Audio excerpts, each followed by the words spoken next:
Hello दोस्तों, welcome back to my YouTube channel Medcore medical lecture. दोस्तों, आज हम बात करने वाले हैं एक ऐसे मेडिसिन के बारे में जो हर माँ बाप के लिए ज़रूरी है जानना। बच्चों के पेट दर्द, गैस और कॉलिक पेन का ट्रस्टेड सॉल्यूशन। जी, हम बात कर रहे हैं गैस्ट्रिका ड्रॉप।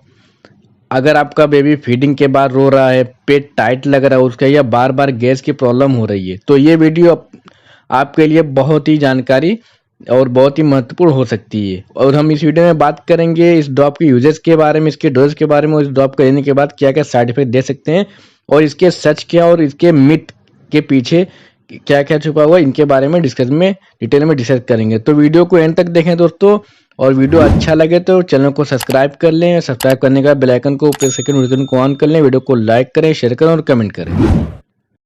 चलिए तो टॉपिक को शुरू करते हैं। पहले हम बात करेंगे इस ड्रॉप के कुछ जनरल इन्फॉर्मेशन के बारे में। तो अगर इस ड्रॉप के नाम की बात करें तो इसका नाम है गैस्ट्रिका, और उसके की इंग्रेडिएंट की बात करें तो इसके अंदर जो 3 महत्वपूर्ण इंग्रेडिएंट पाए जाते हैं, पहला जो होता है डिल ऑयल होता है, दूसरा फेनेल ऑयल और तीसरा सेमिथिकोन होता है। इसकी कंपनी की बात करें कि ये कौन सी कंपनी द्वारा मैन्युफैक्चर होता है, तो इसको मैनकाइंड फार्मास्यूटिकल कंपनी द्वारा बनाया जाता है। इसकी क्वांटिटी की बात करें, इसके पैक के 15 ml की पैक में अवेलेबल होता है। इसकी प्राइस की बात करें तो 68 टू 70 रुपीज़ के आसपास ये मार्केट में इजली हर मेडिकल स्टोर पे आसानी से मिल जाता है। और दोस्तों याद रखें, कोई भी मेडिसिन सेल्फ मेडिकेशन नहीं करे बच्चों की या बड़ों की, कि उसके दुरुपयोग देखने को मिल सकते हैं और आपको बहुत ज़्यादा समस्या का सामना करना पड़ सकता है। इसलिए कोई भी दिक्कत हो पहले डॉक्टर से कंसल्ट करें। चलिए अब हम बात करते हैं इस ड्रॉप के इंट्रोडक्शन के बारे में। गैस्ट्रिका ड्रॉप एक पीडियाट्रिक डाइजेस्टिव मेडिसिन है जो छोटे बच्चों के लिए स्पेशली बनाई गई है। ये एक पीडियाट्रिक यानी कि बच्चों में इस्तेमाल की जाने वाली एक ड्रॉप है जो स्पेशली बच्चों के लिए बनाई गई है। जैसे कि बच्चों में अगर गैस की समस्या होती है, कॉलिक पेन होता है, उनको बार बार ब्लोटिंग होती है, पेट फूल जाता है और इंडाइजेशन यानी कि जो कुछ अगर वो खाता है बाहर निकल लेता है, तो उस कंडीशन में ड्रॉप का इस्तेमाल करते हैं। ये एक आयुर्वेदिक और एलोपैथिक कॉम्बिनेशन है जिसमें नेचुरल ऑयल्स के साथ एक मेडिकली प्रूवन इंग्रेडिएंट जिसे हम सिमिथिकोन के नाम से जानते हैं वो प्रेजेंट होता है। अब दोस्तों हम बात करेंगे कि इसके एच एम एल के अंदर क्या क्या इंग्रेडिएंट्स पाए जाते हैं। तो इनके अंदर 3 इंग्रेडिएंट्स पाए जाते हैं। पहला जो है सिमिथिकोन, दूसरा डिल ऑयल और फेनेल ऑयल होता है। उसके अलावा अगर हम बात करें कितने कितने एमजी पाया जाता है तो सिमिथिकोन 40 एमजी पाया जाता है। ये एक एंटी फोमिंग एजेंट है जो स्टमक के गैस बबल को तोड़ता है। और डील ऑयल क्या है, जिसको हम सोया ऑयल के नाम से जानते हैं आम भाषा में, तो वो 0.005 ml पाया जाता है 1 ml के अंदर। ये एक आयुर्वेदिक ऑयल होता है जो डाइजेशन इंप्रूव करता है और ये इंटेस्टाइन के मसल को रिलीज करता है। ये एक तरीके का एक आयुर्वेदिक ऑयल होता है जो बच्चे के डाइजेशन को इंप्रूव करता है और उनकी जो इंटेस्टाइन की मसल होती है उनको रिलैक्स करता है। उसके बाद फेनेल ऑयल, जिसे हम सौंफ का ऑयल यानी सौंफ के तेल के नाम से भी जानते हैं, इसकी हम बात करें तो ये 0.0007 ml 1 ml के अंदर पाया जाता है। सौंफ के तेल से गैस और ब्लोटिंग में आराम मिलता है, यानी कि जो सौंफ का ऑयल होता है इनके जो इंग्रेडिएंट मिला होता है उससे क्या बच्चे की जो गैस और ब्लोटिंग होती है उनमें बच्चों को आराम मिलता है, बच्चों के लिए सेफ होता है ये। और फ्लेवर्ड सिरप बेस के लिए इसके अंदर एक अल्कोहल फ्री मिलाया जाता है जो टेस्ट में स्वीट और बेबी फ्रेंडली बनाने के लिए बेस यूज होता है। अब दोस्तों हम बात करते हैं इसके मैकेनिज्म ऑफ एक्शन की, तो ये किस तरीके से काम करता है। तो इसके अंदर जो सेमिथिकोन होता है वो गैस बबल्स को तोड़कर स्मॉल बबल्स में कन्वर्ट करता है जिससे वो इजीली पास हो जाते हैं। जो बबल्स होते हैं बच्चों के उठने बनते हैं बड़े बड़े, उनको सेमिथिकोन क्या करता है, उनको पीसेस में यानी छोटे छोटे पार्ट में तोड़कर इजीली उनको फ्लेटस के जरिए यानी कि फाट के जरिए इजीली बाहर निकालता है। और डील ऑयल फेनल ऑयल जो होता है स्टमक को सूथ करते हैं और डाइजेशन में मदद करते हैं और कॉलिक पेन को रिड्यूस करते हैं। ओवरऑल अगर बात करें तो ये ड्रॉप पेट की सूजन, गैस और क्रैम्प्स को कम करने के लिए इस्तेमाल किया जाता है। बेबी को तुरंत आराम मिल जाता है इसका। ये ड्रॉप के लेने के बाद करीब आधे घंटे से घंटे के अंदर बेबी को रिलीफ मिल जाता है। अब आगे बात करते हैं इसके यूजर यानी इंडिकेशन के बारे में कि कहाँ कहाँ पे इस ड्रॉप का इस्तेमाल करते हैं।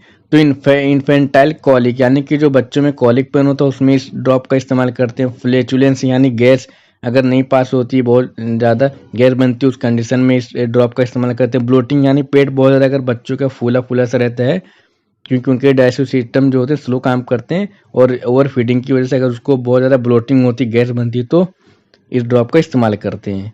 इंडाइजेशन अगर उसका हाजमा खराब हो गया, बार बार उसको डकार आ रही, बर्पिंग आ रहा है और जो खाया हुआ बाहर निकाल रहा है, तो उस कंडीशन में ड्रॉप का इस्तेमाल करते हैं। कॉन्स्टिपेशन सोने वाली गैस, अगर उसको 1 2 3 दिन हुआ कॉन्स्टिपेशन हो गया और उसकी वजह से गैस बन रही है, तो उसमें भी इस ड्रॉप के इस्तेमाल के बाद आराम मिलता है। अगर बच्चा बार बार रो रहा है और उसको स्टमक पेन हो रहा है, उसका पेट फूला हुआ है, तो भी हम डॉक्टर की सलाह के बाद इस ड्रॉप का इस्तेमाल कर सकते हैं। जैसे कि मिल्क इंटॉलरेंस से होने वाली गैस, अगर बच्चे को उसको बार बार अगर मिल्क ले रहा है और उसकी वजह से अगर गैस बनी, तो तब भी इस ड्रॉप से आराम मिल जाता है बच्चों में। अब आगे हम बात करते हैं इसके डोजेज और एडमिनिस्ट्रेशन के बारे में कि इसके डोजेज क्या होंगे, उसको किस तरीके से इस्तेमाल किया जाता है। जनरली जो डोजेज होते हैं वो एज और वेट के अकॉर्डिंग डिपेंड करता है और डॉक्टर कंडीशन के ऊपर डिसाइड कर लेंगे। फिर भी कुछ जनरल डोजेज हैं जो बेसिकली यूज़ किया जाता है। ये जनरल डोजेज हैं दोस्तों, आप सेल्फ मेडिकेशन नहीं करें, आप खुद से वीडियो देखकर नहीं अपने बच्चों को दें, डॉक्टर की सलाह के बाद ही उनका डोज डिसाइड होता है। 0.6 मंथ के जो बच्चे होते हैं उनको 5 से 10 बूंद दिन में 3 बार दे सकते हैं। उनके अगर 6 महीने से लेकर 1 साल के बच्चे हो तो उनको 10 से 15 बूंद दिन में 3 बार दे सकते हैं। अगर बच्चे की एज 1 साल के ऊपर है तो डॉक्टर की एडवाइस पर दें। देने का तरीका खाने के बाद या जब सिम्टम्स हो, ड्रॉप को स्पून या डायरेक्टली जो ड्रॉपर होता है माउथ में ऐसे मेजरमेंट जितना डॉक्टर ने बताया, जितने ड्रॉप या जितने ml, तो आप उसको मेजर करके बच्चे को मुंह में दे सकते हैं। हमेशा जब भी ड्रॉप को दें तो अच्छे से उसकी बॉटल को शेक कर लें। अब हम दोस्तों बात करते हैं इस ड्रॉप के लेने के बाद क्या साइड इफेक्ट देखने को मिल सकते हैं। मोस्टली तो ये ड्रॉप सेफ होता है, कोई साइड इफेक्ट देखने को नहीं मिलते हैं। कुछ रेयर केसेस में कुछ देखने को मिल सकता है, जैसे कि बच्चे का जो टेस्ट होता है वो बिटर हो सकता है, लूज मोशन बहुत ही रेयर केस में स्टार्ट हो सकता है, माइल्ड उसको नोजिया फील हो सकता है, एलर्जिक रैशेस बहुत ही रेयर होते हैं। अगर बेबी में एलर्जी के सिम्टम दिखें, जैसे कि फेस पर रेड स्पॉट्स हो गए, कंटिन्यूस बच्चा क्राई कर रहा है या ब्रीथिंग इशू हो रहा है, तुरंत डॉक्टर से कॉन्टेक्ट करें। अब हम बात करते हैं इसके कॉन्ट्राइंडिकेशंस के बारे में। अगर बेबी को सिमिथिकोन या एसेंशियल ऑयल से एलर्जी, अगर जो भी इनके अंदर इंग्रेडिएंट पाए थे अगर उनसे एलर्जी है तो उस कंडीशन में ड्रॉप का इस्तेमाल नहीं करें। सीवियर वोमिटिंग हो रही है तो इस ड्रॉप को बंद कर दें। बेबी अंडर वेट या प्री मेच्योर हो तो सिर्फ डॉक्टर की गाइडेंस में ही इस ड्रॉप का इस्तेमाल करें। बिना रीजन के डेली यूज करना अवॉइड करें क्योंकि उसके सीवियर साइड इफेक्ट देखने को मिल सकते हैं। अब अगर बात करें दोस्तों प्रिकॉशंस की, तो हमेशा कैप को टाइट रखें और जब भी दें तो बॉटल को अच्छे तरीके से शेक कर लें। फ्रिज में रखने की ज़रूरत नहीं, उसको रूम टेम्परेचर पे रखना बेटर होता है। एक्सपायरी डेट ज़रूर चेक करें। हर यूज़ के बाद जो नोज़ल होती है उनको क्लीन करके अच्छे से टाइट पैक करें। बिना डॉक्टर की एडवाइस के लॉन्ग टर्म यूज़ ना करें। कुछ कॉमन क्वेश्चंस होते हैं पेरेंट्स के, उनके बारे में डिस्कस करते हैं, जैसे कि क्या ये हर्बल ड्रॉप्स है। तो ये हर्बो एलोपैथिक कॉम्बिनेशन है, नेचुरल ऑयल्स प्लस सेमिथिकोन होता है, यानी कि ये आयुर्वेदिक प्लस एलोपैथ दोनों का कॉम्बिनेशन ड्रॉप होता है। इससे बेबी को नींद आती है क्या, तो इसका आंसर होगा नहीं। इसमें नींद लाने वाली कोई कंपोनेंट नहीं है, तो इसलिए बच्चे को नींद नहीं आ सकती है ड्रॉप के लेने के बाद। क्या कोलिकेट ड्रॉप की जगह दे सकते हैं, तो दोनों का काम सिमिलर है पर ब्रांड और इंग्रेडिएंट्स अलग अलग हैं। डॉक्टर से पूछकर अल्टरनेट यूज कर सकते हैं। क्या डेली दे सकते हैं, सिर्फ सिम्टम होने पर ही दें, डेली यूज ना करें बिना नीड के। अगर जरूरत नहीं है तो इस ड्रॉप का इस्तेमाल नहीं करें बिना नीड के। अब हम बात करते हैं कुछ मिथ और उनकी रियलिटी के बारे में। जैसे कि एक मिथ है बच्चा रोता है तो हमेशा गैस ही होती है। तो अगर इसकी रियलिटी की बात करें, रोने के और भी कारण हो सकते हैं, जैसे भूख, नींद, थकान, फीवर एटसेट्रा, यानी कि और भी रीज़न हो सकते हैं बच्चे के रोने के, या कभी कभी उनको ईयर वर्क वगैरह भी होता है। बहुत सारी चीज़ें हो सकती हैं। तो ये नहीं कि अगर बच्चा रो रहा है तो उसको पेट का ही दर्द हो रहा है। उसके अलावा जो दूसरा मिथ है गैस्ट्रिक ड्रॉप एक नेचुरल प्रोडक्ट है, ओवरडोज से कुछ नहीं होता है। तो इसकी सच्चाई की बात करें, हर मेडिसिन के डोज मैटर करते हैं, ओवरडोज कभी ना करें, क्योंकि अगर आप ओवरडोज करेंगे तो उसके साइड इफेक्ट देखने को मिल सकते हैं। तो दोस्तों यहाँ पे हमारा वीडियो खत्म होता है। अब हम मिलेंगे नए वीडियो में नए टॉपिक के साथ। जो लोग चैनल पर नए हैं दोस्तों प्लीज़ चैनल को सब्सक्राइब कर लें, वीडियो को लाइक करें, शेयर करो और कमेंट करें।